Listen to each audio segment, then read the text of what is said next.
Dans la perspective de préserver un cadre de vie de qualité dans la capitale, le pouvoir public, par la voie du ministère de l'Agriculture, de l'Eau et des Ressources halieutiques, urge à agir pour trouver une solution à la problématique liée à l'assainissement. À cet effet, un vaste programme de réhabilitation du réseau d'assainissement de la capitale et ses périphéries a été lancé par l'Office national des eaux et de l'assainissement de Djibouti il y a quelques mois. Ce programme consiste à vérifier l'état des canalisations des eaux usées existantes et de les entretenir si nécessaire. Donc, renvoie elle aussi à la...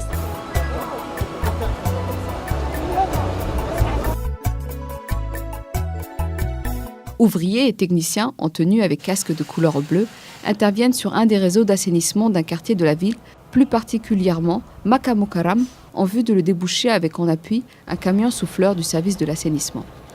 La préservation en bon état des canalisations des eaux usées et du réseau d'assainissement conditionne une surveillance indéfectible en amont du réseau, notamment les kinettes d'eau ménagère chargées des fois de déchets solides et qui donnent sur le collecteur. Plus de détails avec le chef de service de l'assainissement, M. Wahib Hassan Bile. Là, on est en intervention dans la cité Makamokarama où on intervient sur le réseau d'assainissement. Nos agents essaient donc de déboucher le réseau par des cannes. En fait, ils envoient pour déboucher les réseaux d'assainissement. On a aussi la pelle où en fait on enlève les matières solides. Nous avons aussi le camion qui est à l'arrière-plan en fait, où en fait ce camion envoie une pression sur le réseau. Il souffle en fait pour désobstruer le réseau qui est bouché. Les ménages djiboutiens ont aussi leur rôle à jouer et qui s'avère indispensable dans la préservation d'une conduite d'eau usée en bon état, dépourvue des blocages. Écoutons les propos d'un des habitants de quartier 5.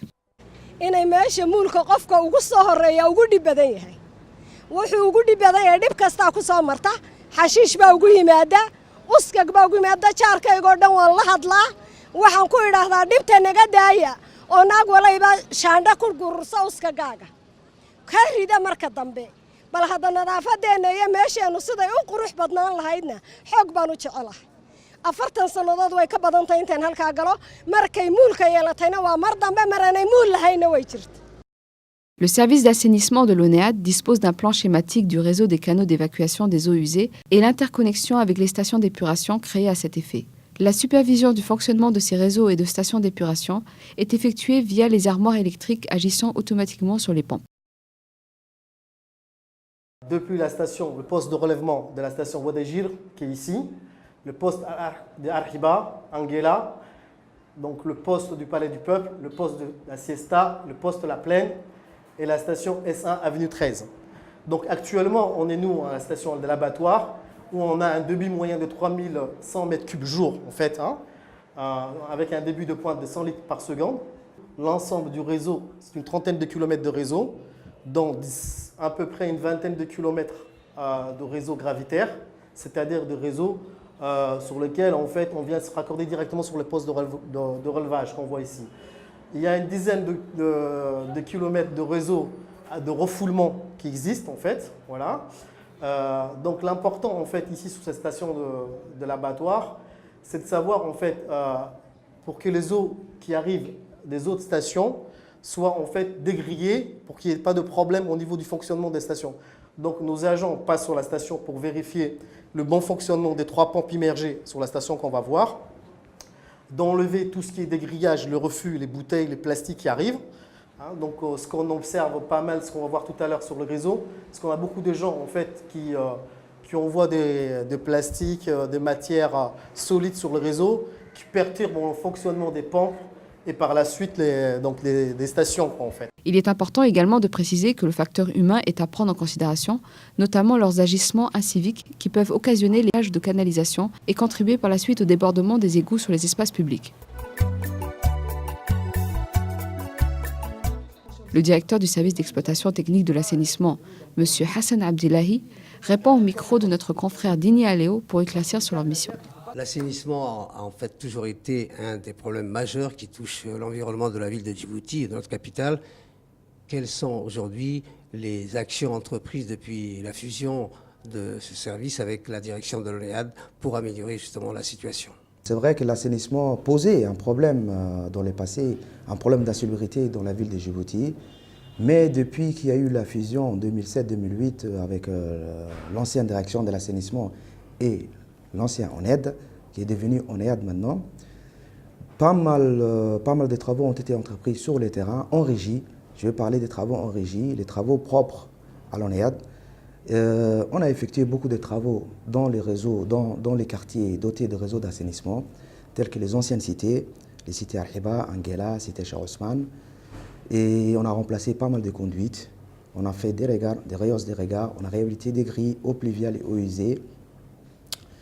On a fait des locations, beaucoup de locations des camions vidangeurs.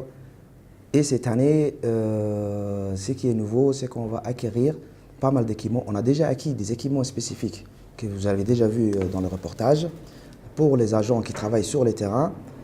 Et on va acquérir d'ici quelques semaines à quelques mois des camions costauds, des hydrocureurs, des camions vraiment très sophistiqués qui sont faits spécialement pour le réseau d'assainissement, qui vont soulager d'une manière considérable le réseau d'assainissement. Et d'ici à la fin de l'année, on compte acquérir 2 camions hydrocureurs. Ce qui a amélioré la situation sur les terrains, c'est l'acquisition des moyens roulants, surtout les moyens matériels, les véhicules. On a acheté des camions vidangeurs. On loue des camions vidangeurs privés, ce qui nous sert considérablement pour les travaux de pompage de la cité Rodan et Luxembourg. On loue. C'est vrai que ça nous coûte cher, mais il n'y a pas de prix pour la santé de la population. Nous, on met le paquet. Et d'ici, comme je vous l'avais dit, d'ici quelques mois, on va encore acquérir des camions vidangeurs. Et là, on sera opérationnel à 100%, plus de 100% même.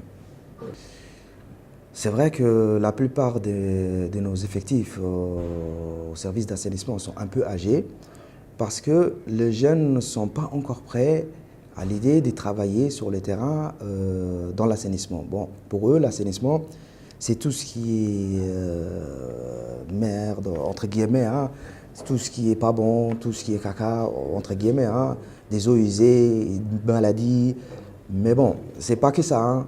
Il y a des moyens de protection, il y a des méthodes de travail, il y a plein de choses, mais ils ne sont pas encore prêts. Mais on va essayer de prendre contact avec l'Université de Djibouti pour qu'il y ait une filière assainissement, pour la formation des futurs. Assurer la relève des anciens, parce que les anciens, ils vont bientôt rentrer en retraite, donc il va falloir remplacer ces anciens-là. C'est pour ça qu'on veut faire une filière assainissement à Djibouti pour former, bien sûr, les futurs techniciens supérieurs ou ouvriers des terrains. Un des problèmes redoutables des débordements d'eau usée consiste à la dégradation des voies publiques, rendant les routes impraticables et la circulation difficile, comme nous le constatons ici à Barwako, quartier de Balbala, où les ménages disposent des fosses septiques individuelles, contrairement à d'autres quartiers de la ville. Toutefois, d'autres explications seront fournies par M. Wahib.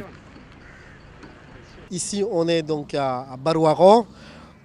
Comme on peut voir derrière moi, en fait, il n'y a pas de réseau d'assainissement, ce qui fait qu'en fait, l'eau ruisselle depuis donc, la colline et arrive en bas pour traverser la route en fait, qui est ici et créer des débordements qui nuisent donc à la chaussée, qui cassent la chaussée. Voilà, donc il y a un projet de réhabilitation d'un réseau d'assainissement dans ce secteur-là. L'absence du réseau collectif d'assainissement dans ce quartier implique une prise en charge individuelle des ménages. Quant à leurs latrines, conditionnées celles-ci par leurs moyens, elles ne garantissent pas. Écoutons à ce titre quelques résolutions préconisées par le directeur du service d'exploitation et de l'assainissement de l'ONEAD, M. Hassan Abdullahi. Balbala, oui, c'est vrai que Balbala ne dispose pas beaucoup de réseaux d'assainissement. Il y a pratiquement la cité Rodan et la cité Luxembourg, cité Cheikh Ousmane, qui disposent de réseaux d'assainissement collectifs. La plupart, ce sont des latrines individuelles qui sont construites d'une manière générale selon le propriétaire, comme il veut, il les construit. Mais bientôt, on va contrôler aussi tout ce qui est assainissement autonome et individuel. On va les contrôler, la conformité, comment ils vont le faire, on va les reformer aussi. Il y a déjà eu des formations, je crois, à la DDS, mais nous aussi, on va s'intégrer plus pour informer la population aussi du danger de l'assainissement autonome s'il est mal fait. S'il est mal fait, il est dangereux aussi. Pour stocker et traiter les eaux usées, acheminées des quartiers de la ville, Une station d'épuration et de traitement des eaux usées est inaugurée à peu près 2 ans de cela à Douda par le chef de l'État, son Excellence M. Ismail Omar Guelleh. Cette station, qui comprend plusieurs phases de traitement, permettra de disponibiliser des quantités d'eau non négligeables pour l'irrigation de la culture. Écoutons ensemble les explications d'un des responsables du service technique de l'assainissement, M. Igal Mirane Awale. Le procédé de traitement retenu pour cette station est appelé la boue activée. Alors, les eaux nous parviennent depuis le poste de relevage se trouvant à Ramouz. Nous recevons actuellement 1300 mètres cubes par jour, soit 35% de la charge nominale qu'on devrait recevoir et 20 à 25% de la charge polluante nominale. Alors, le traitement se fait en 3 phases. La première phase est appelée pré-traitement. Dans cette phase, cette phase consiste en fait à séparer des eaux de matières non biodégradables, à savoir les déchets solides à travers le dégrueur, puis dans le même bassin, nous avons l'élimination des sables et des graisses. Alors, l'élimination des sables et des graisses est faite par un procédé purement physique.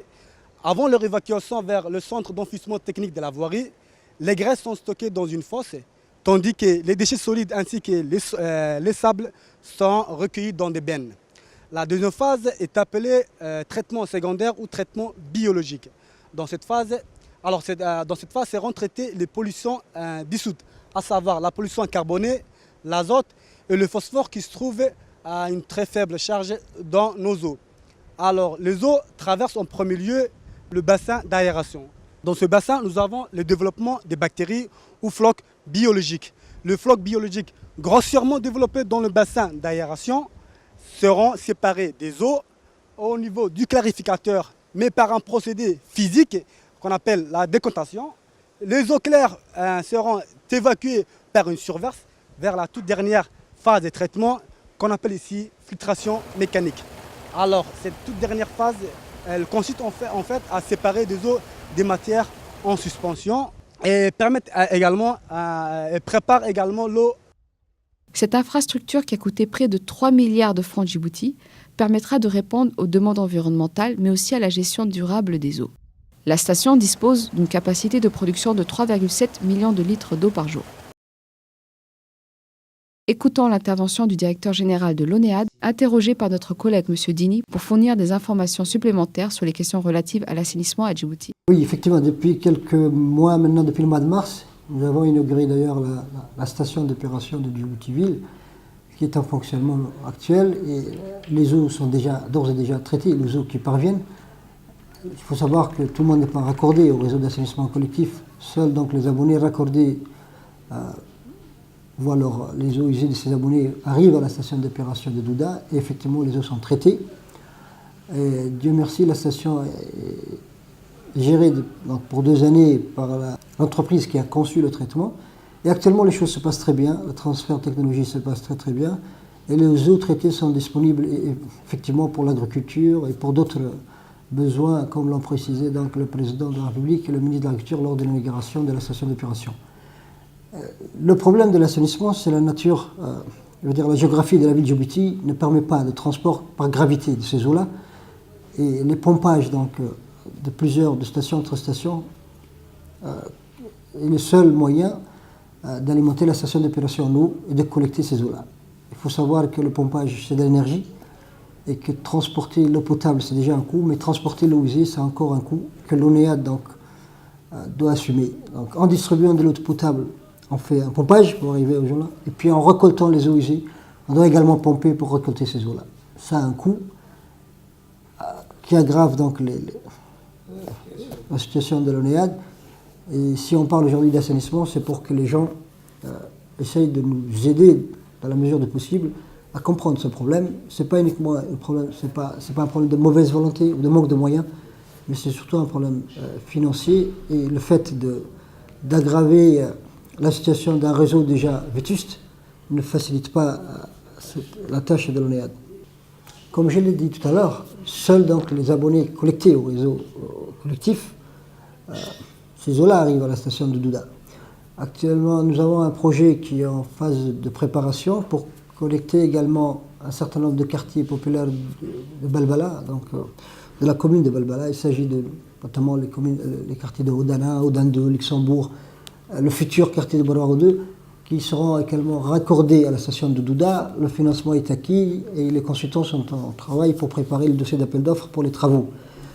Donc tout cela effectivement ne représente pas la majorité des usagers, mais on ne peut pas passer de 20 ou 30% du collectif à 100% en quelques années. Ça prend un temps. Il faut réaliser les réseaux secondaires et une fois que les réseaux sont réalisés, de plus en plus de gens seront connectés. Donc c'est la situation vers laquelle on s'oriente. Mais on ne peut pas passer en une année de 30% à 100% de réseaux collectifs. Donc les réseaux d'assainissement individuels, comme vous le savez, dans la plupart de nos quartiers, c'est les fosses septiques individuelles et les réseaux d'assainissement individuels qui persistent et qui persisteront pour quelques années. Mais l'ONEA dispose également d'une cellule d'assainissement individuel qui permet donc de contrôler ce type d'équipement chez les usagers. Et avec la mise en place du centre de traitement des matières de vidange à Douda, qui est un centre annexé à la station d'épuration de Douda, il est possible aujourd'hui donc de vidanger les contenus des camions citernes vers ce centre et de les traiter au même titre que les eaux qui arrivent dans le réseau collectif. Donc effectivement, en termes de traitement, que ce soit par conduite et station ou via des camions vidangeurs, on est capable aujourd'hui de traiter donc, les eaux usées, qu'elles proviennent donc aussi bien des gens collectés que l'assainissement individuel. Donc les eaux sont d'ores et déjà traitées afin de les... Le problème de vendre l'eau, c'est un problème important parce que, comme je vous l'expliquais tout à l'heure, le transport de l'eau usée coûte de l'argent à l'ONEAD. Le traitement coûte et le traitement tertiaire pour la réutilisation agricole encore coûte plus cher. L'ONEAD, en voulant vendre l'eau, ce n'est pas pour juste l'histoire de vendre l'eau, non. C'est que cette eau coûte à peu près, si ce n'est pas égal, au même coût que l'eau potable, parce que cette eau a été transportée via 9 stations de pompage, traitée, puis de nouveau encore retraitée pour arriver à un niveau d'utilisation agricole. Ce que nous demandons simplement, c'est que cet effort soit partagé. Effectivement, moi, j'aurais aimé que la quasi-majorité de cette eau soit achetée et utilisée, soit aussi bien pour l'agriculture ou truc. Mais à défaut d'acheteurs, malheureusement, on sera obligé d'arrêter le traitement tertiaire, donc, qui permet de la réutilisation agricole. Et une fois que l'eau traitée, elle sera rejetée en mer, si personne ne veut récupérer cette eau-là. Mais l'objectif, c'est bien de la réutiliser pour l'agriculture et permettre le développement de toute une zone agricole autour de la station. Malheureusement, les métiers de l'assainissement, ce n'est pas des métiers qui attirent du monde. Personne n'a envie d'aller travailler dans les eaux usées et de nettoyer. Mais comment motiver les gens, justement, c'est en équipant. Il faut qu'on équipe ces unités-là avec des moyens de protection, des camions spécialisés. Il faut comprendre que travailler dans l'assainissement, ce n'est pas forcément aller dans les eaux usées et nettoyer. Non, on peut, avec des équipements modernes très développés, c'est des camions, c'est des cannes, c'est des équipements spécialisés qui permettent ce travail. Finalement, le travail revient comme pour l'eau potable ou comme pour n'importe quel autre. Ça revient à utiliser des moyens modernes, des camions modernes. Il y a même des ordinateurs, il y a même des caméras qui peuvent être utilisées. Tout cela coûte cher. Et nous essayons au fur et à mesure d'équiper les gens pour que ce métier soit un peu plus attrayant que ce qu'il est maintenant. Le fait est que le personnel est vieillissant, bon, c'est parce que justement les gens préfèrent travailler dans l'eau potable ou je sais pas, l'électricité que d'aller travailler dans les égouts et dans les eaux usées. Mais avec les équipements actuels, il y a quelques jeunes qui se sont motivés, et notamment pour la station d'épuration. Il y a beaucoup de jeunes qui sont intégrés dans la station et le transfert avec l'entreprise qui a réalisé la station se passe très bien. De par sa création, l'ONEA est en charge également de l'assainissement dans les zones urbaines, dans le district. Bon, le problème d'assainissement étant, je veux dire, au niveau quantité étant un moindre problème, l'assainissement individuel perdure toujours dans ces districts. Donc la mise en place d'un réseau collectif est à l'ordre du jour actuellement avec un certain nombre de bailleurs, notamment la Banque africaine, qui est en train de réfléchir sur comment développer d'abord un réseau, et puis collecte de ces eaux-là, puis ensuite un traitement. Donc la réflexion est actuellement... nous sommes en train d'y réfléchir, mais il est vrai qu'actuellement, ces districts, c'est plutôt l'assainissement individuel. Et l'assainissement individuel parce que les gens ont la superficie nécessaire pour réaliser leur assainissement et leur fosse. C'est d'ailleurs la première chose quand on construit une maison à Djibouti, On pense d'abord à faire son assainissement individuel et on pense rarement à se connecter à un réseau. C'est qu'on ne peut pas concevoir un service d'assainissement. On est en image des utilisateurs. On ne peut pas concevoir un service d'assainissement si la population et les usagers, c'est au même titre que les déchets solides. Il n'est pas concevable de rejeter les déchets solides en dehors de la maison. C'est au même titre que les déchets solides, les eaux usées, chacun n'a pas envie de garder ces eaux-là chez eux. Donc ils essaient de les rejeter dehors. Ça ne veut pas dire qu'on a le droit de rejeter tout dans ces eaux usées-là. La station d'opération actuelle est une station certes moderne, mais très fragile. Il ne s'agit pas de rejeter les eaux usées, les huiles de vidange des voitures, un certain nombre de déchets médicaux directement dans le réseau, parce que le fonctionnement de la station repose sur des bactéries vivantes. Que l'intrusion d'un certain nombre de déchets tels que les déchets médicaux ou les huiles de vidange des voitures peut nuire au développement de ces bactéries et donc nuire au fonctionnement de la station. Donc je demande juste à nos usagers, à nos compatriotes de faire attention, de faire un peu plus attention d'ailleurs à ce qu'ils introduisent comme déchets dans les réseaux, parce que ces déchets peuvent nous coûter très cher, aussi bien au niveau de la station qu'au niveau des maintenances du réseau.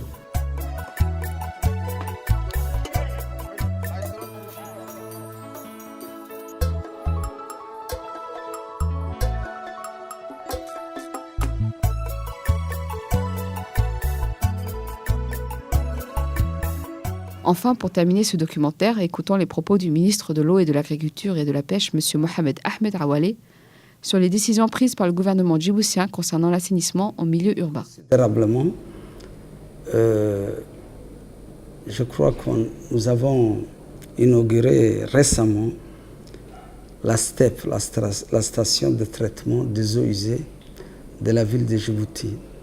C'est une étape importante, un jalon essentiel dans l'assainissement de la ville de Djibouti. Jusqu'à présent, on a couvert la ville basse. Il y a la ville est divisée en deux au niveau de l'oued Ambouli. La ville basse, ce qu'on appelle la vieille ville, elle est traversée par un réseau d'assainissement primaire qui est aujourd'hui fonctionnel. Ce réseau d'assainissement couvre l'ensemble de cette partie, mis à part le plateau du Serpent qui nous reste à faire, qui ne sont pas encore connectés. Tout ça, ça va à la station de la Grande Douda. Et je crois qu'avec un coût d'investissement élevé, nous sommes parvenus à mettre en place un maillage principal, mais il appartient maintenant aux riverains de se connecter pour que nous puissions avancer et parvenir à tout à l'égout, ce qu'on appelle, c'est-à-dire l'assainissement collectif. Toute la priorité est aujourd'hui orientée vers cette direction parce que la population, surtout les restaurateurs, les camionneurs qui vidangent les fosses individuelles ne nous suivent pas. Nous avons mis en place un réseau et aussitôt il y a un restaurant qui s'ouvre comme des champignons, des gargotiers et il bouche les regards. L'ONEAD est obligé à chaque fois d'intervenir pour déboucher et lorsqu'on débouche, ça prend du temps et la population riveraine se plaint des eaux usées qui se déversent dans la nature. Et chaque fois nous intervenons, presque je dirais tous les 3 ou 4 jours, il y a un regard qui est bouché, il faut le déboucher, ça se déroule au niveau des axes centrales, je dirais quartier 1, quartier 2, et avenue 13, avenue 26, Gamal Abdel Nasser, et c'est devenu de plus en plus fréquent. Mais maintenant, avec toutes les infrastructures que nous avons mises en place, nous allons passer à la mise en place des sanctions, à pénaliser cette population pour leur dire que voilà, si vous avez un restaurant, ces eaux usées ne doivent pas être déversées avec les os, tous les solides. Il y a les déchets solides, il y a des bacs qui sont faits pour ça, il y a la voirie qui va passer, vous les mettez là-bas et on va les amener à la décharge de la Douda. Mais ne plus boucher les regards. Il y a une stratégie d'assainissement effectivement qui est en train de se mettre en place pour la ville de Balbala. Essentiellement, on a prévu dans les 10 années à venir de faire une station de traitement des eaux usées au niveau de PK20, PK30 peut-être à cet endroit parce que amener tout à Douda, c'est très difficile parce qu'il faut refouler et par gravité. Après, il faut refouler à certains endroits. Il y a la ville, la station de traitement de la Douda ne peut pas desservir toute la ville. Il est prévu une station de traitement pour la ville qui va s'étendre vers l'ouest. Mais pour Hodan 1, Hodan 2, Hodan 3, logement Cheikh Osman, Cheikh Moussa et Luxembourg, il est prévu un réseau d'assainissement qui va amener les eaux usées vers la station de la Douda. Au-delà de Farahad, c'est une autre station qui va les desservir. Pour le moment, nous sommes toujours au niveau de fosses individuelles. Et les fosses individuelles, comme on ne peut pas tous les arrêter, on a prévu un scénario intermédiaire, une solution intermédiaire qui est la suivante. Les fosses individuelles, les camions vidanges qui les prennent, au lieu de déverser dans la nature sur l'oued d'Ambouli, et qui risque de devenir de propagation de maladies, de gîtes de propagation de maladies, il faut l'amener à la station de la Douda. Il y a une composante qui est prévue uniquement pour les fosses individuelles dans la steppe. Cette composante traite ces eaux. Les déchets solides sont déversés quelque part, les eaux résiduelles sont amenées dans les eaux usées et puis ça devient des eaux usées traitées qui vont servir plus tard à une réutilisation agricole. L'assainissement ne doit pas être l'apanage uniquement de l'ONAIAD, c'est l'affaire de tous. Si secteur privé marchand, secteur public, société civile, si on ne travaille pas la main dans la main, on ne pourra pas résoudre ce problème qui concerne la vie de toute la population, puisqu'on nous dit que le 2/3 des maladies viennent des eaux stagnantes qui constituent un site de propagation des germes et qui, après, deviennent une épidémie de paludisme, de choléra et ainsi de suite. Voilà arrivé à terme du documentaire sur le programme d'assainissement d'eau usée à Djibouti qui vise à améliorer les conditions de vie de la population djiboutienne en milieu urbain. Cette question d'assainissement constitue l'affaire de tous les Djiboutiens et Djiboutiennes, agissant donc ensemble pour préserver dans ce sens.